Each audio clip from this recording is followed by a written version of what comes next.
Hi friends, it's Tracy from the Financial Freedom Diary, and today we're back to budget my Google AdSense money from YouTube. Thank you all for watching. I appreciate you guys so much because this wouldn't be possible if it wasn't for you. If you haven't had a chance to subscribe to my channel, please do so. We're also going to pay debt with this money. So if you're new to my channel and you haven't seen me do this type of video before, with the money that I make from YouTube, I split it out based on percentages. I set aside 30% for my quarterly taxes, and then I set aside 20% for savings for the channel. So starting this year, I'm going to pay, because this month I paid WeVideo, which is the editing software that I use, and my P.O. Box, which both of them are for the channel. So I'm going to use the savings from here to do that. But also, when I want to buy stuff for giveaways and stuff, that's the money that I also use. And 50% is going to go to my debt, because really, if we all think about it, that's why you guys actually watch my channel. So I thought, like this split was a good split for everything. Now sometimes you will see that I'll do 30 for my taxes, and then the rest just goes to the debt. It just depends on what I have going on, how close we are to Christmas, and I want to do a giveaway, stuff like that. I will make up my mind and change things up as we go. So how much did I make from Google AdSense? I made $149.84, and that's for the month of January. So yay! That was my first time earning income for the month of January. So yeah, that's good, because I didn't get monetized last year until February.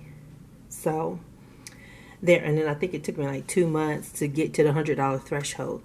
And so that kind of little tidbit of information is for guys who have small channels like me and you're wondering what's the next thing. Yeah, you get monetized and then you have to get that $100 threshold. And so it takes about a couple of months, or it took me a couple of months. That's what I should say. Shouldn't say it's going to take everyone. So let's do some math. 149.84 times 30%. So $44.95 is what I'm going to leave in the savings account, so I can have that for my taxes in April.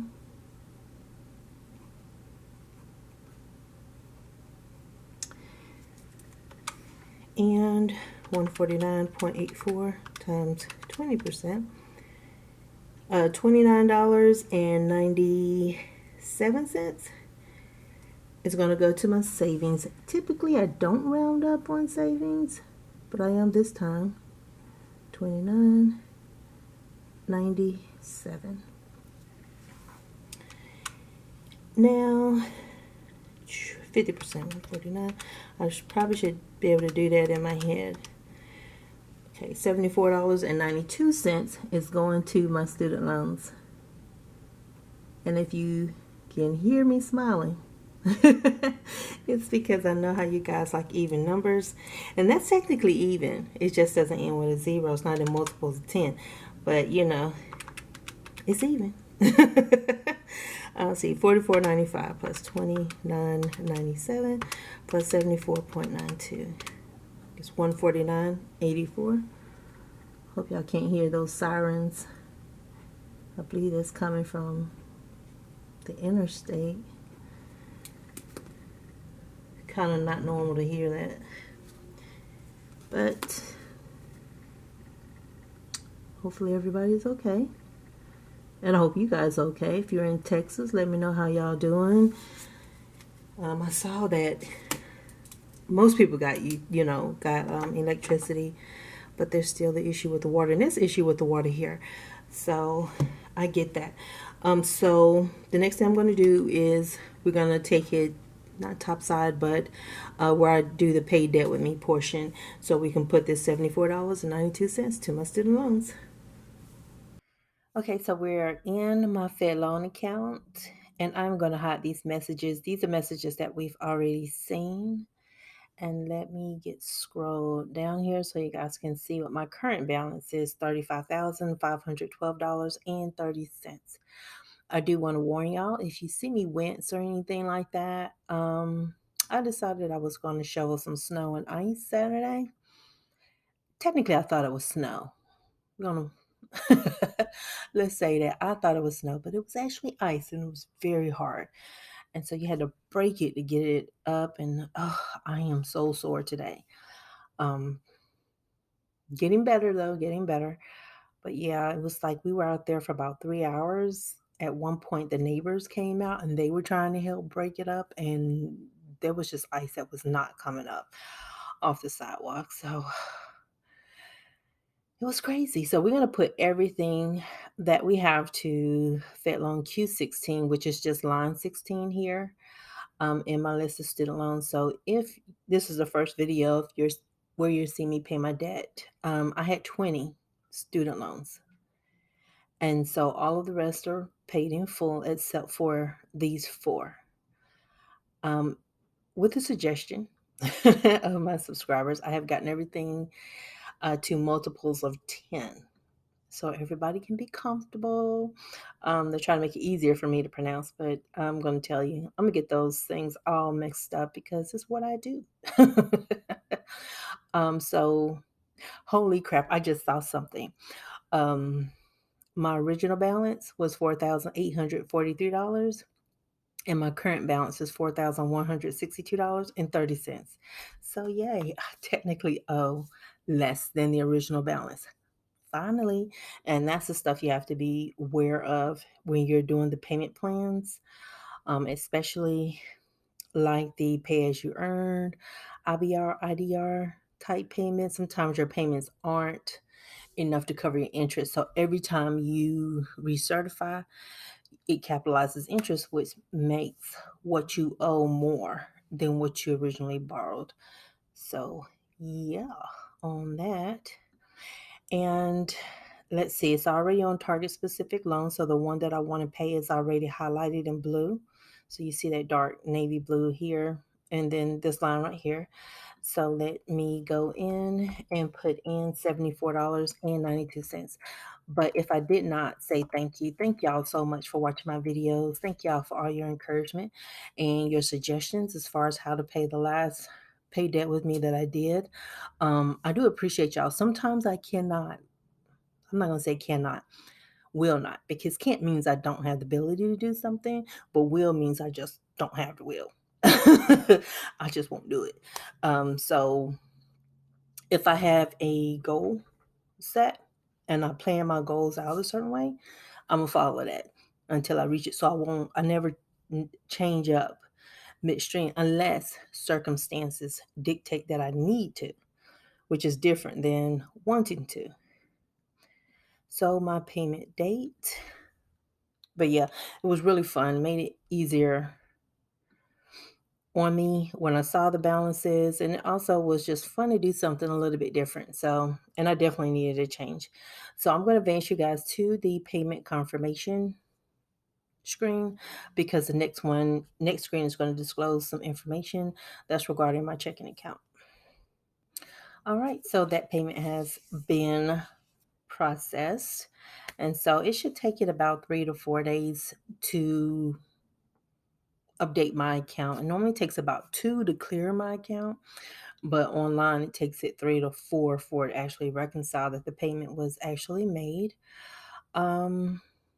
I was asked a good question. I'm trying to remember it, and I hate when I forget stuff. And I don't want to turn around because my back is going to start screaming at me to find my notebook. But I was asked about when one of these student loans close, what happens to my credit score? I have seen my credit score drop like 10 points. If you're new and you don't know, I do have one credit card. I have a Chase credit card that I kept. It's the only one. It's currently, I use it for my renter's insurance, which is $200 and something. So when that payment hits that card, I pay that in full right away. And so when I'm paying my student loans and stuff off, as soon as I know when it's going to hit my, because it takes it a month before your credit score actually catches up to, your credit report catches up to the whole transaction of you paying it off. So once I know, okay, this month I'm okay, but it's going to be next month when it hits, I'll just put a tank of gas on there. So as soon as I check Credit Karma and I see that it hit, and I'll just go ahead and put a tank of gas on, let that hit, and then pay it off in full. So I don't pay any interest or anything like that. But those are the only two things I'll put on that card. So that way I don't get back into the swipey the swipey habit that I used to have. But that helps raise it back up. Now, one of the things I did want to say, there was one month that I didn't do that, and when I waited, it went back up to 10 points on its own, and I didn't have to do that. So it just kind of, if I want to play the game, I do it. If I don't feel like it, because I got a million things running through my mind at that point, I will just see if it raises itself or whatever. But yeah, my renter's insurance is due like in September. And last year was the first time I actually did that. And that was very nerve wracking for me because I hadn't used my credit card in, I think it was 2 years by that point. No, 3 years by that point. So I hadn't used that card in such a long time. And so when I got, my renter's insurance to go against that card, I was just like, oh my God, no. Because I just didn't want to get used to paying for it, even though I had the money. There was just something about it that was a little bit weird in my head because I have been cash flowing everything since I got on this debt free journey in mid-June of 2017. So it's kind of hard for me, but yeah, that's it. That's what I do to kind of help raise it back up. But that's how it hits. It hits like 1 month after I pay it off.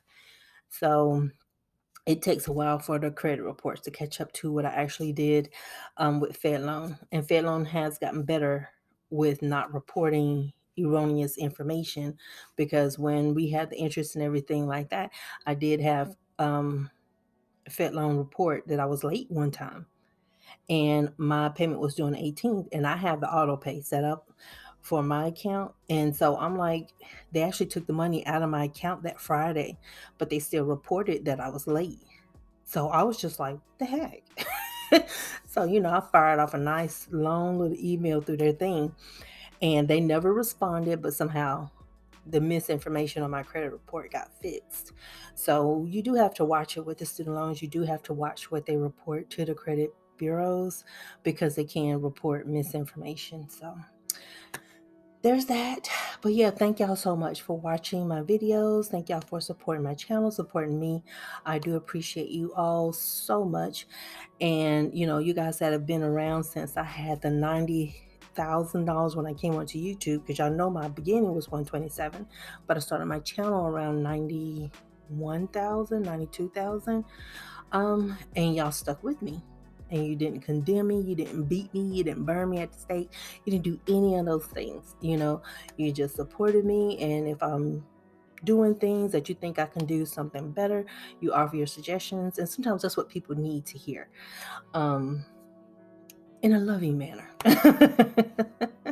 But I do understand why some people react the way they do sometimes on YouTube. So I do see it both ways.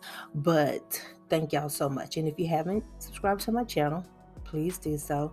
Y'all have a super fantastic morning, afternoon, or evening. My prayers are still going up for people in Texas because they need compassion right now. And y'all have a great one. And I will talk to y'all on Thursday. Bye.